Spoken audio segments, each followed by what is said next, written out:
What do the colors on the different placards represent? Well, that's a two-part question, because just using the word placards usually talks about two types. If it's the NFPA 704 marking system, blue stands for health, red stands for flammability, and yellow stands for instability or reactivity.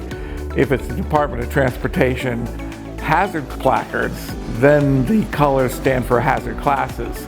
Orange is explosives, red is flammables, green is non-flammables, black and white with symbols are corrosives, blue dangerous and wet, and other types of hazards.